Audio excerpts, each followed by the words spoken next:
Hello dear students, welcome to AEC Plus, a digital platform of advanced engineering classes।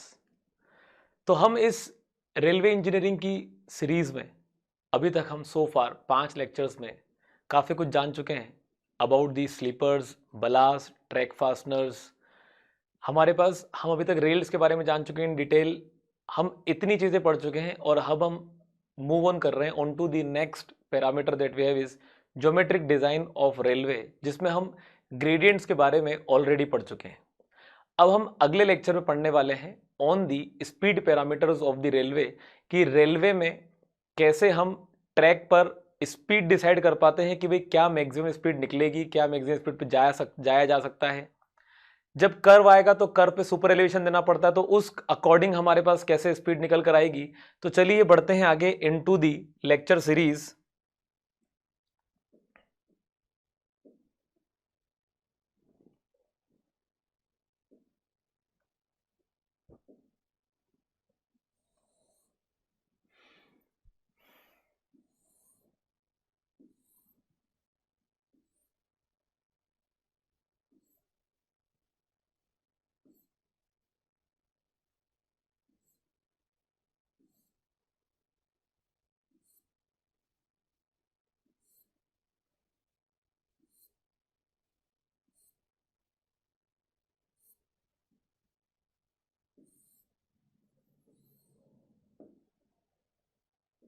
चलिए, तो एक बहुत ही simple सा ऑब्जर्वेशन है आपका और हमारा सभी का, कि जब भी हम बात करेंगे स्पीड की, तो स्पीड हमेशा जैसे हाईवे इंजीनियरिंग के अंदर होता है, जितना बेहतर रोड होगा उतनी अच्छी स्पीड हम अटेन कर पाएंगे। सेम यहाँ पर भी है, जितना अच्छा हमारे पास हम ट्रैक रख पाएंगे, जितना अच्छा हमारे पास रेल्स होगा, स्लीपर्स होगा, इन सबका मेंटेनेंस होगा, इन सबका हमारे पास स्ट्रेंथ होगी, उसी के बेसिस पे हम डिसाइड कर पाएंगे कि हमारे पास कितनी अच्छी स्पीड जा सकती है।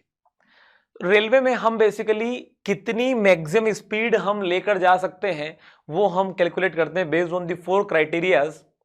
The speed of train depends on the strength of the track and the power of locomotive. सही बात है, लोकोमोटिव की भी पावर रिक्वायर्ड है, बट मोस्ट इंपॉर्टेंट इज हम इसकी मदद से डिसाइड कर पाते हैं कि हम कितना जा पाएंगे, हम कितना जा पाएंगे। लोकोमोटिव तो हमारे ऊपर डिपेंड करता है कि हम कितनी स्ट्रेंथ का बना रहे हैं, तो depends on the strength of track and the power of locomotive. Safe speed on railway track should be minimum of following. In 4 criteria में से हमारे पास सबसे मिनिमम इनमें से जो निकल कर आएगी वो हम बेसिकली लेकर चलेंगे। तो हमारे पास एक तो मार्टिन फॉर्मूले की मदद से हम निकालते हैं, is basically an empirical formula. तो हमें वो चेक करना पड़ेगा कि सेफ स्पीड मार्टिन के फॉर्मूले से आ भी पा रही है, नहीं आ पा रही है, या फिर हमें स्पीड कैलकुलेट करनी पड़ेगी based on the cant formula. What cant is? Cant का मतलब होता है सुपर एलिवेशन।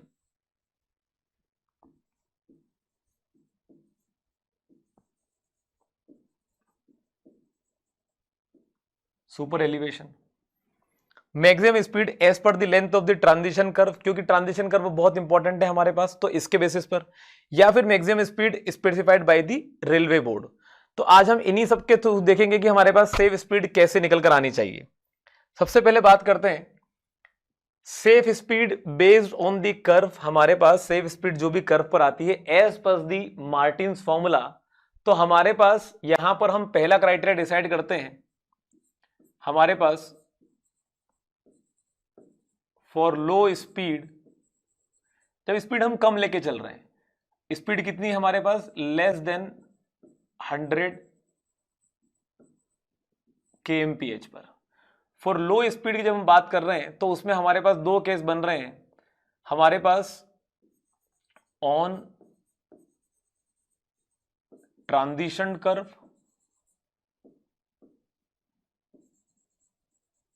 अगर कर्व हमारे पास ट्रांजिशन है, मतलब उसमें हमने जो है वो ट्रांजिशन कर्व बढ़िया तरीके से प्रोवाइड किया है, तो हमारे pass on a transition curve क्या निकल कर आता है? तो अलग अलग क्राइटेरिया है। अलग अलग क्राइटेरिया है मतलब क्या? हमारे पास for broad gauge and metre gauge, हमारे पास ब्रॉड गेज और मीटर गेज के लिए जो हमारे पास वी मैक्स का फॉर्मूला निकल कर आता है is equal to 4.58 root r minus 4.38 root r minus 67, या फिर हमारे पास एक फॉर्मूला बनता है V मैक्स इक्वल टू, इसी को मॉडिफाई करते हैं, लिखते हैं 4.4 रूट r माइनस 70। दो फॉर्मूले ऑलमोस्ट सेम है। ऑलमोस्ट सेम का मतलब ये होता है कि जब हम ब्रॉड गेज की बात कर रहे हैं, जरा ध्यान से समझना मैं क्या बात कर रहा हूं। जब हम ब्रॉड गेज की बात कर रहे हैं,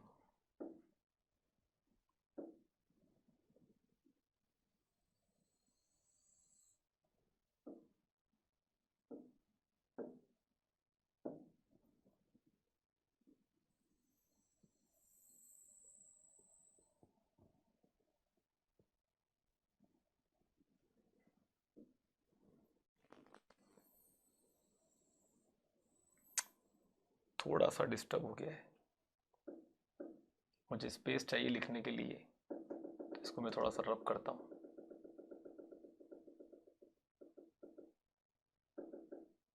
ठीक है,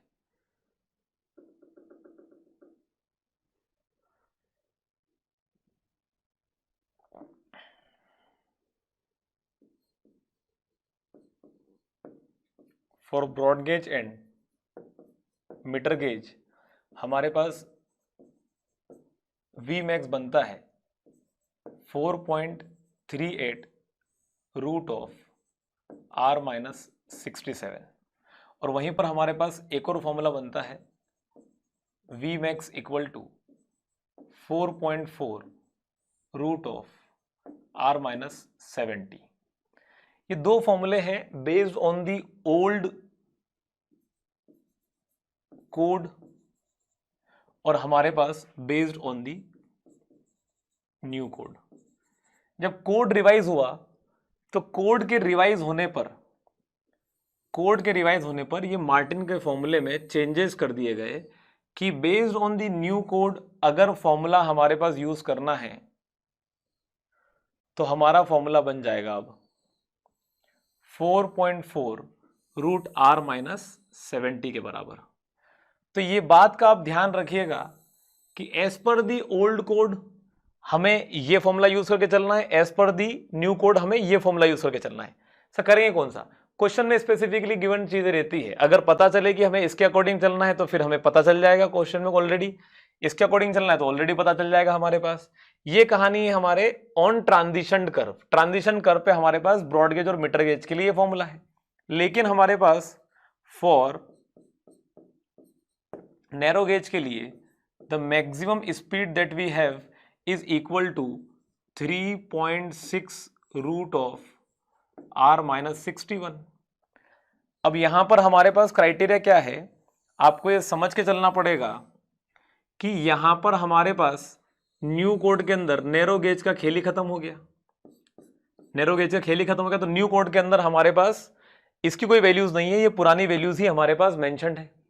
सो ऑन ट्रांजिशन कर्व हमारे पास ये हमें वेलोसिटीज की मैक्सिमम वैल्यू लेके चलना है।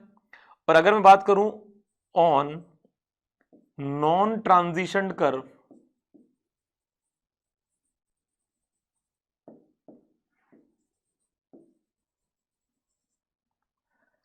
हमारे पास V मैक्स निकल कर आता है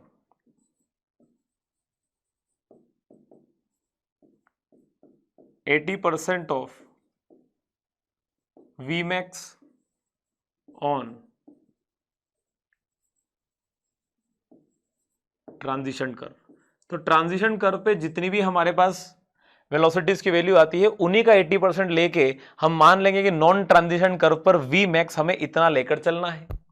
so this is how basically हमारे मार्टिन्स फॉर्मूले के मदद से हम लो स्पीड केस में या तो ट्रांजिशन कर्व दे रहे हैं तो ये फॉर्मूला लगाना है, नहीं दे रहे हैं तो ये फॉर्मूला लगाना है। आई होप यहां तक क्लियर हो रहा होगा बात। अगर हमारे पास स्पीड ज्यादा रखी जाए, हमारे पास स्पीड ज्यादा रखी जाए, इन बिटवीन एक स्लाइड क्यों वेस्ट हो जा रहा है, ठीक है। फॉर हायर स्पीड जिसकी मैं बात करता हूं, for speed greater than 100 kmph, जब स्पीड हमारे पास 100 kmph से ज्यादा जाएगी तो हमारे पास यहां पर भी केस बनेगा कि फॉर ब्रॉड गेज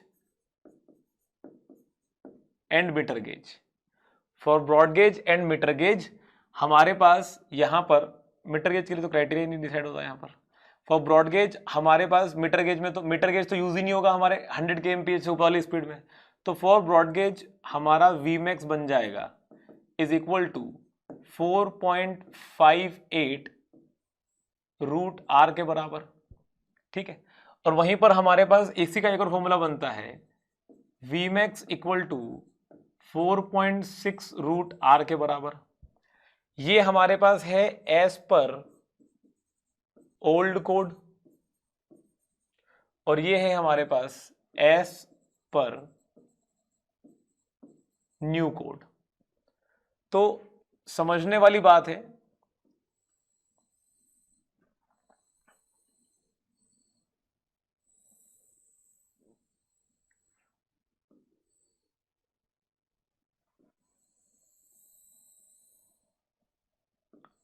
कि इसमें से हमारे पास जब भी हम आर का यूज कर रहे हैं, आर है हमारे पास radius of curve in metre और Vmax हमारे पास आ रहा है equal to maximum velocity in Vmax in kmph। तो ये हमारे पास अलग अलग फॉर्मूलेज हैं जिसकी मदद से हम निकाल सकते हैं कि हमारे पास स्पीड कितने निकल कर जाएगी, ठीक है। बढ़ते हैं आगे on to the next page.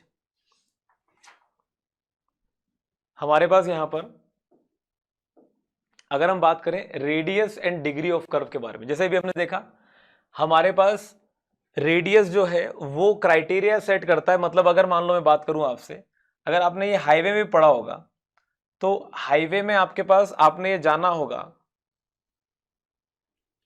कोई भी हमारे पास सर्कुलर कर्व होता है तो उस सर्कुलर कर्व का जो भी सेंटर होता है, जो भी सेंटर होता है उस सेंटर पर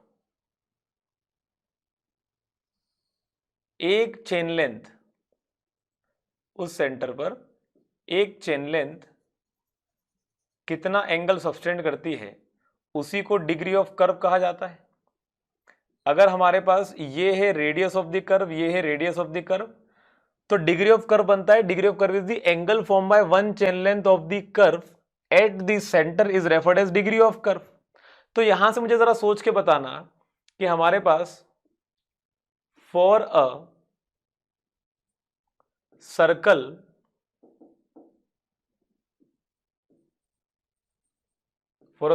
ऑफ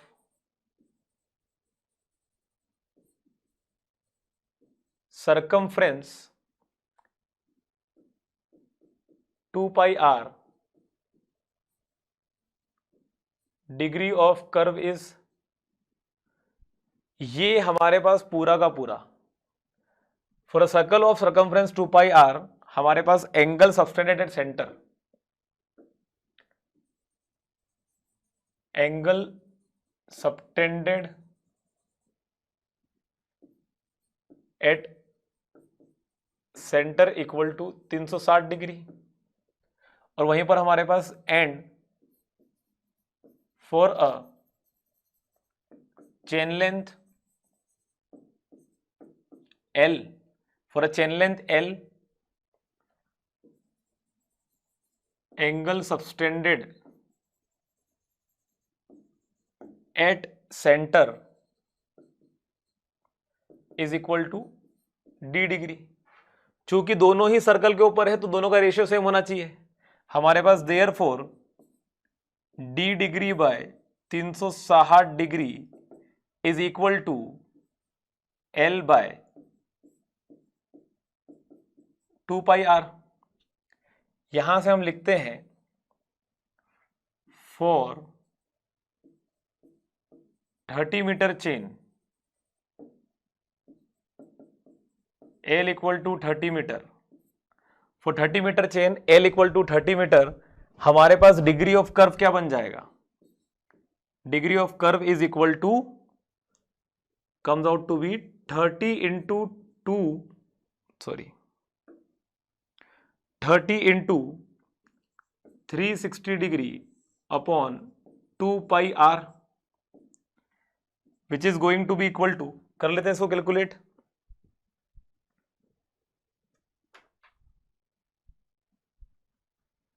तो हमारे पास ये बन जाएगा 360 into 30 10,800 divide by 2 divide by 3.14 comes out to be 1719 which is equal to 1720 divided by r के बराबर, राइट। और सिमिलरली अगर मैं लिखना चाहता हूं कि फॉर 20 मीटर चेन अगर मेरे पास L निकल कर आता है 20 मीटर के बराबर, तो मेरा डिग्री ऑफ कर्व आ जाएगा, अब मैं उसके लिए क्या रख दूं, 20 रख देता हूं, तो कितना बन जाएगा ये, इसी वैल्यू को 30 से डिवाइड कर दो और 20 से मल्टीप्लाई कर दो, तो 1720 डिवाइड बाय 30 इंटू 20 1146 आ रहा है हमारे पास। इसको हम लेके चल सकते हैं 1146 को 1150, we can take it is 1150 divided by r। तो हमारे पास ये बहुत इंपॉर्टेंट रिजल्ट आ जाता है, कई बार आगे चल के हमें काम आएगा ये।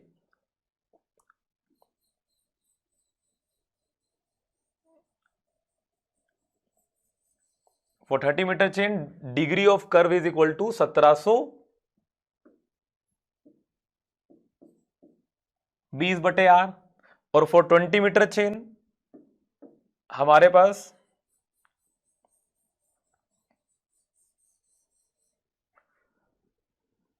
डिग्री मतलब degree of curve equal to 1150 बटे r के बराबर।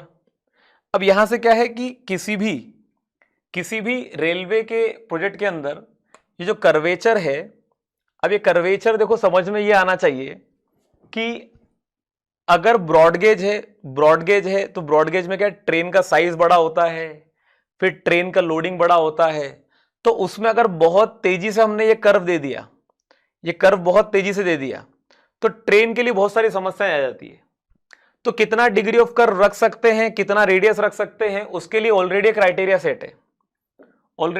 सेट है, तो वहां पर हमारे पास हम बात करते हैं on to the maximum degree of curve and minimum radius of curve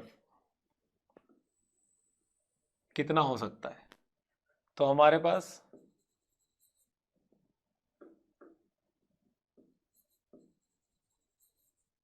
gauge of track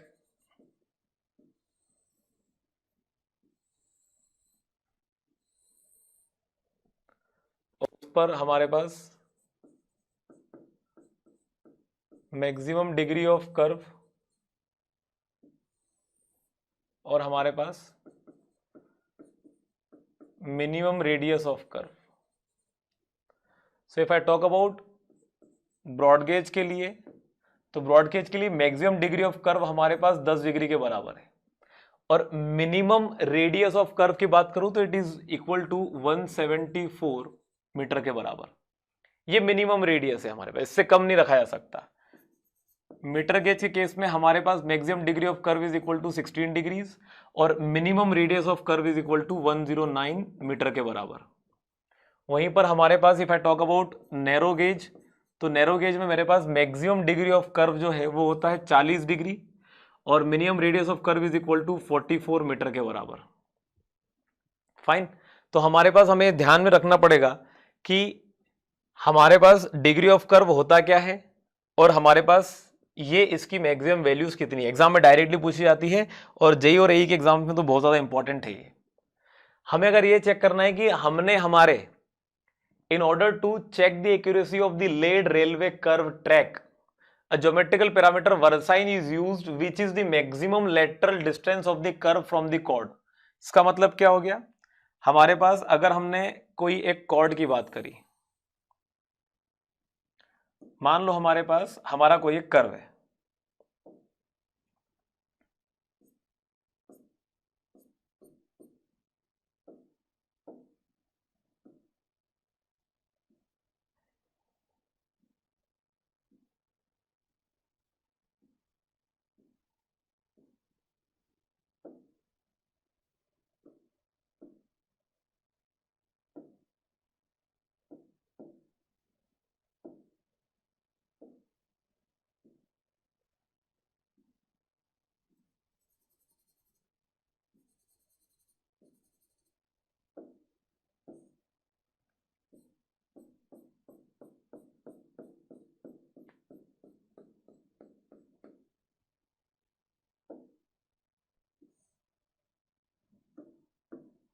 ठीक है। अब जरा देखिए इधर, अगर मेरे पास ये कोई एक कर्व है, तो इस कर्व में हमारे पास व्हाट इज हैपनिंग इज, इस कर्व का रेडियस यहां कहीं पे होगा,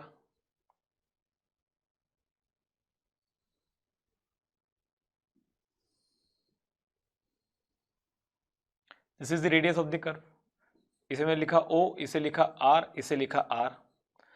इसका जो हमारे पास सबस्टेंडेड कॉर्ड है वो क्या होगा, this is the subtended chord, जिसकी लेंथ कितनी होगी हमारे पास L के बराबर। तो इस सबस्टेंडेड कॉर्ड से versine is used which is the maximum lateral distance of the curve from the chord. तो कॉर्ड से हमारे पास मैक्सिमम डिस्टेंस कितना है,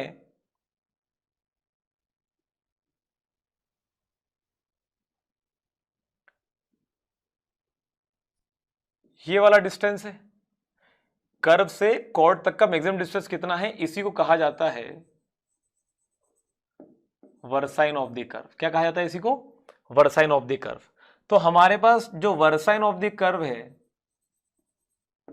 versine is basically given by L square by 8R के बराबर। ध्यान रखना इस फॉर्मूले को directly, versine of the curve is equal to versine of curve is equal to L square by R के बराबर। सारे ही पैरामीटर तुम चाहो तो लिख भी सकते हो कि R होगा हमारे पास रेडियस, तो रेडियस हमारे पास होगा मीटर में, आप L को रख लो मीटर में, तो आपका वर्साइन ऑफ द कर्व निकल कर आ जाएगा मीटर में। तो वर्साइन ऑफ द कर्व क्या है, सिर्फ ये मैक्सिमम डिस्टेंस है हमारे पास हमारे कॉर्ड से हमारे इस डिस्टेंस का। तो यहां पे लिख लो आप चाहो तो कि L क्या है हमारे पास, this L is referred as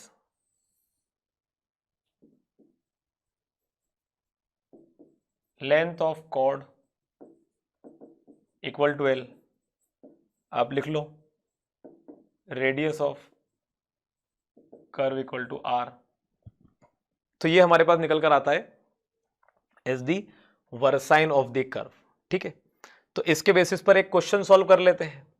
question solve कर लेते हैं मतलब क्या कि मान लो मैंने क्वेश्चन लिखा तुम्हारे सामने, ठीक है,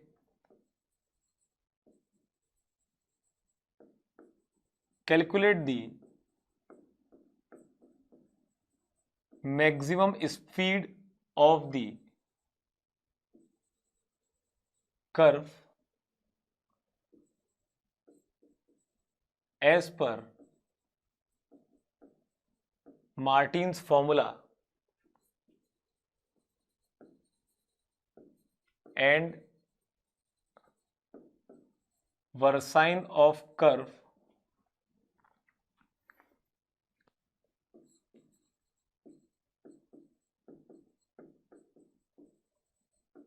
for a BG track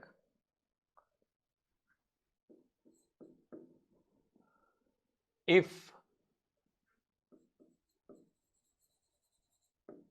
radius of curve is equal to 400 metre and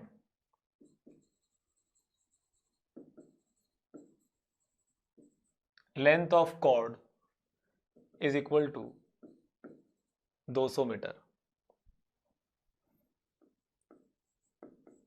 अब देखो वर्साइन ऑफ कर्व पूछा है बीजी ट्रैक के लिए और मैक्सिमम स्पीड पूछी है कर्व पर एज पर मार्टिन्स।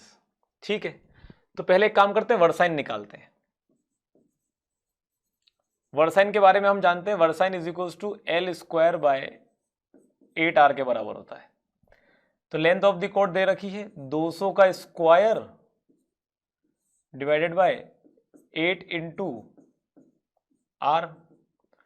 तो this would come out to be as 200 से ये तो गया तो 2 टाइम्स बचा, ऊपर बचा 200, ये इससे गया और ये इससे गया तो ये बचेगा 100, राइट।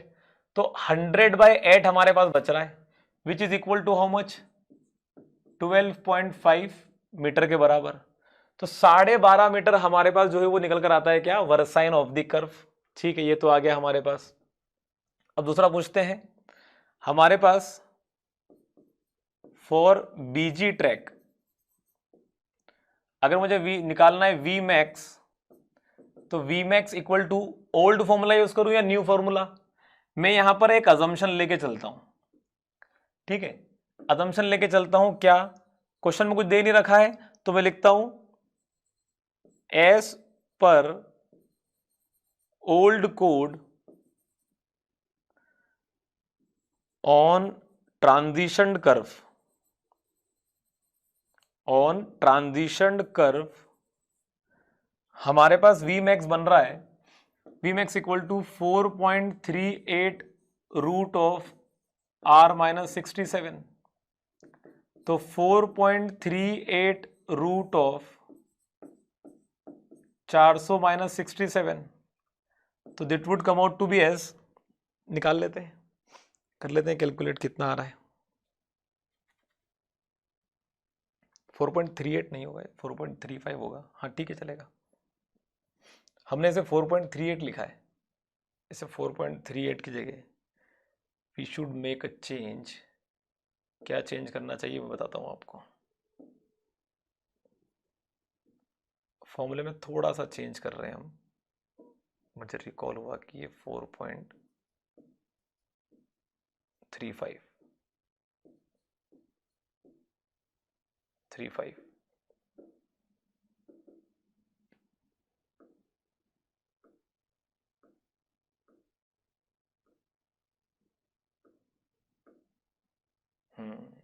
एक जगह मैंने थोड़ी सी गलती कर दी, उस गलती को मैं करेक्ट कर ले रहा हूं कि जो फॉर्मूला है ये 4.38 की जगह 4.35 है। ठीक है, पढ़ते हैं आगे।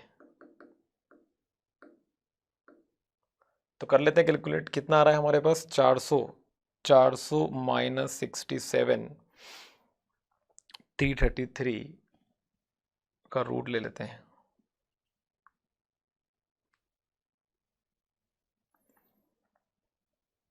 (18.2524 into 4.35 comes out to be 79.38। तो हमारे पास निकल कर कितना आ गया, 79.38 kmph के बराबर। तो अगर तुम्हारा radius of the curve 400 metre के बराबर है तो तुम्हारी वी मैक्स की स्पीड 79.38 के बराबर आएगी। हमने मान के चला वी मैक्स एज पर old code on transition curve, हमने स्पीड को कम मान के चला।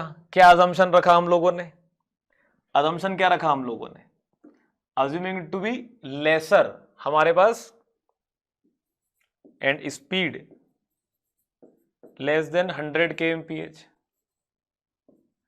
और हमारे पास आंसर भी वही आया। तो हमारे पास since it is as per assumption,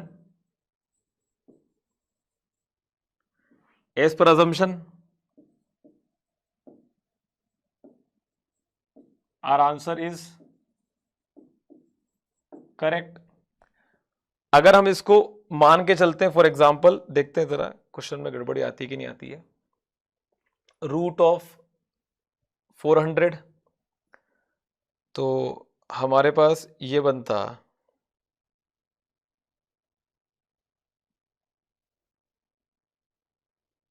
20 into 4.6। अगर मैं इसको लिखता वी मैक्स, मतलब मान के चलता कि 100 मीटर 100 kmph से ज्यादा की स्पीड है, तो 100 kmph ज्यादा स्पीड पे मुझे फॉर्मूला लेना पड़ता 4.58 इंटू रूट आर या 4.6 इंटू रूट आर। तो R तो 400 है, तो 400 का रूट लेंगे 20, और 20 इंटू 4 पॉइंट कुछ भी कर लूं 100 से ऊपर तो नहीं आएगा। तो हमारा अजम्पशन सही बैठा, हमारा आंसर वैसा ही आ रहा है, we are good with the flow. तो हमारे पास यहां पर ये एक तरीका होता है। अगला तरीका हमारे पास, बढ़ते हैं उस पर, हम स्पीड निकालते हैं safe speed based on cant formula. Safe speed based on the cant formula.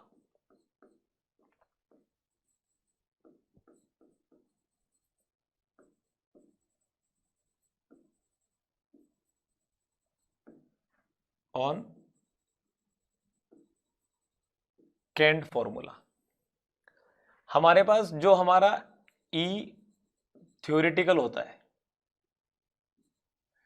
मतलब मैं किसकी बात कर रहा हूं, सुपर एलिवेशन की बात कर रहा हूं, जो थ्योरेटिकल सुपर एलिवेशन होता है वो हमारे पास होता है E actual plus E cant deficiency के बराबर। E actual plus E cant deficiency के बराबर होता है।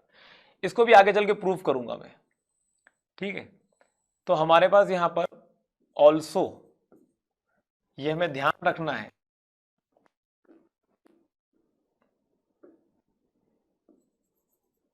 Also E theoretical equal to g V max का square whole divided by 127 R. ये एक और फिर से फॉर्मूला है हमारे पास। इस फॉर्मूले के अंदर होता क्या है कि हमारा वी मैक्स होता है kmph में, आर होता है मीटर में, जी भी हमारे पास मीटर में होता है, और ई भी हमें मीटर में मिलता है।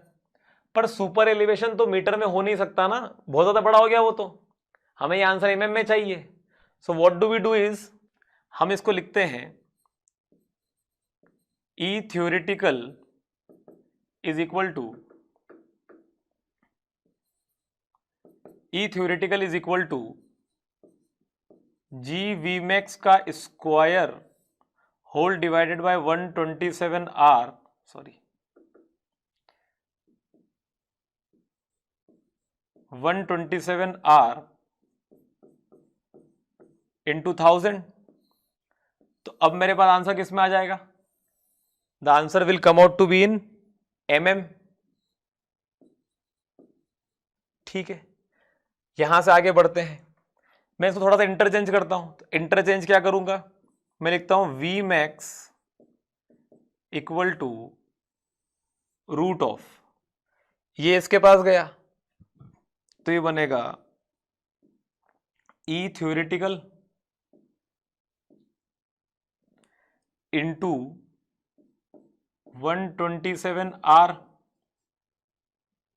और नीचे आ जाएगा इसके 1000 जी के बराबर। क्या होता है अभी समझेंगे इसको, है ना।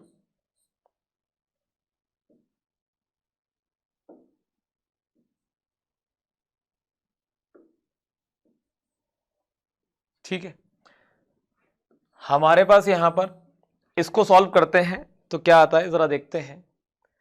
127/1000 0.127 आ रहा है, और इसका भी अगर रूट ले लेंगे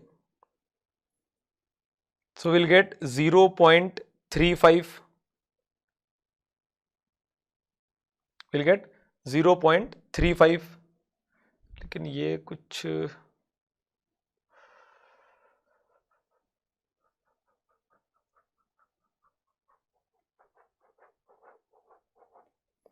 और जी की वैल्यू अगर हम ले लें, ब्रॉड गेज के लिए देख लेते हैं जी की वैल्यू कितनी आएगी हमारे पास, 1.67 हमें आंसर चाहिए इनटू दी फाइन। तो ई थ्योरेटिकल हमारे पास, अगर ब्रॉड गेज के लिए लिख रहे हैं तो ब्रॉड गेज के लिए कितना बन जाएगा, 1.67 से भी वो डिवाइड कर देंगे इसको, तो 0.35 डिवाइडेड बाय 1.67 हमारे पास आंसर आ जाएगा। चलिए ठीक है, देखते हैं कितना आ रहा है। 127 डिवाइडेड बाय 1000 डिवाइडेड बाय हमारे पास 1.67 का अगर हम 167 कैलकुलेटर थोड़ा सा गड़बड़ कर रहा है, actually I have missed my calculator somewhere, तो कैलकुलेशन मुझे मोबाइल में करना पड़ रहा है which is making it difficult. ठीक है, फाइन, चलो तो यहां से हम रखते हैं फॉर ब्रॉड गेज हमारे पास G इक्वल टू 1.676 मीटर के बराबर। ठीक है, तो यहां से हमारे पास अगर मैं इन सारी वैल्यूज को पुटअप करके लिखता हूं तो मेरे पास V max बनेगा which is going to be equal to E theoretical into 127 into R whole divided by 1000 into 1.676 का रूट। इसको मैं एक बार फाइनली सॉल्व कर लेता हूँ, कैलकुलेटर में थोड़ा सा गड़बड़ आंसर आ रहा था। तो 127 डिवाइडेड बाय 1000 डिवाइडेड बाय 1.676 0.075 आ रहा है, और इसका मैं ले लेता हूँ रूट, तो यार 0.27, उसको हम 0.27 को 0.28 लिखते हैं, तो V max comes out to be 0.28 root of E theoretical into R के बराबर। E theoretical को यहां से रिप्लेस करता हूं तो ये बनेगा मेरे पास 0.28 root of E actual plus E cant deficiency into R के बराबर which is equal to V max। तो कैंट डेफिशिएंसी के फॉर्मूले से हमारे पास एक और तरीके से आंसर निकाला जा सकता है which is equal to 0.28 root of E actual plus E cant deficiency into R के बराबर। अब ये जो फॉर्मूला आया ना, इस फॉर्मूले को हम आगे चल के भी समझेंगे कि सर ये फॉर्मूला कहां से आया, ये कहां से आया, ये कहां से आया, ये आपने डेरिवेशन किया, ये रिजल्ट अभी बहुत इंपॉर्टेंट है। अभी आगे चल के समझते हैं कि हमारे पास ये वैल्यू जो है कहां से आई है।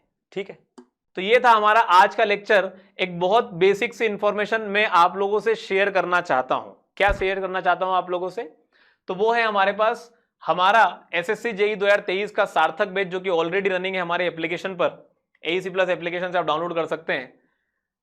हमारे पास Vijay batch is already going live state AE और जेईई एग्जाम्स के लिए live from the offline classroom, आप इसे भी एनरोल कर सकते हैं ऑन दी एप्लीकेशन।